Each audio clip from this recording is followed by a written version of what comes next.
Hi guys, my name is Brian Kirk and I'm a classical guitarist.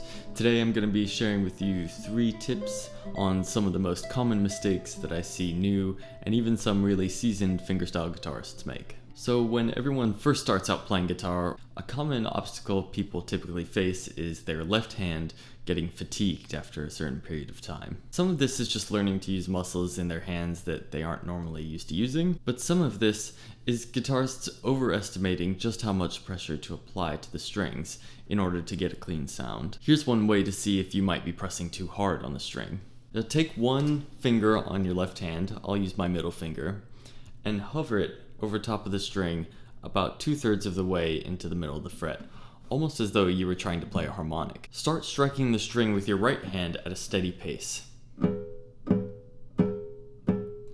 As you're hitting the string, slowly apply more and more pressure to the string until you get a clean sound.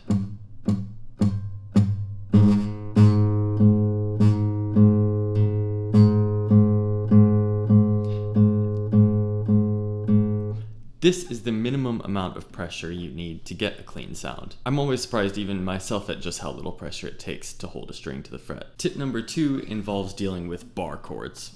So whether you're playing on a nylon string guitar like this one, or a steel string acoustic, or even an electric guitar, bar chords can be kind of tricky to figure out. Lots of people will find that if they get one string sounding clean, then all of a sudden another string starts buzzing, and they kind of wind up playing whack-a-mole trying to get all 6 strings to ring out. I always encourage people to do what I call prioritizing pressure on a bar. So let's take a full A major bar chord, for example. It's important to ask ourselves the question, what exactly is my bar finger doing? The first response might be, well, the point of the bar finger is to hold down all 6 strings. But in our A major chord here, our barring finger isn't responsible for all 6 strings. Our other fingers are holding down the A, the D, and the G strings. So our barring finger is really only holding down the low E string, the B string, and the high E string. With this in mind, we can prioritize these 3 strings in where exactly we're putting pressure with our bar. For me, this means I slightly curve my barring finger so that the tip of my finger is holding down the low E string, and so that there's a little extra pressure on the highest 2 strings where it's actually needed. Tip number 3 is dealing with something I'd call economy of motion. Now, this concept applies to the left hand as well, but this time I'm mostly talking about the right hand. Good economy of motion is when you're using only the necessary amount of motion to create a desired sound, and no more. Poor economy of motion is when you're creating a desired sound, but doing more work and using more movement than what's really needed, which will create opportunities for mistakes and inconsistencies. When you're going to play a single string, or even a group of strings, I'll often see guitarists' whole wrist or arm move as a part of their way to pluck the strings.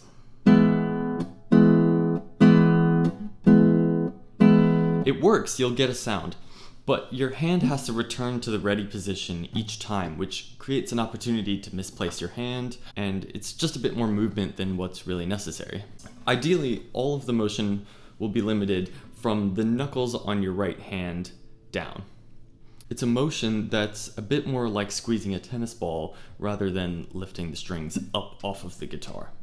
Now sometimes steel string acoustic players will purposely lift their hand and arm away from the strings and return down with a bit of force to create sort of a percussive sound like this.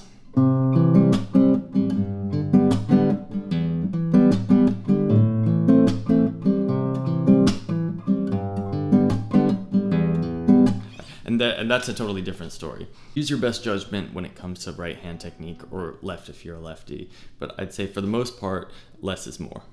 I hope you found a couple of these suggestions helpful. If you did, feel free to hit the like and subscribe buttons down below, and I'll keep making more content like this. Thanks for watching.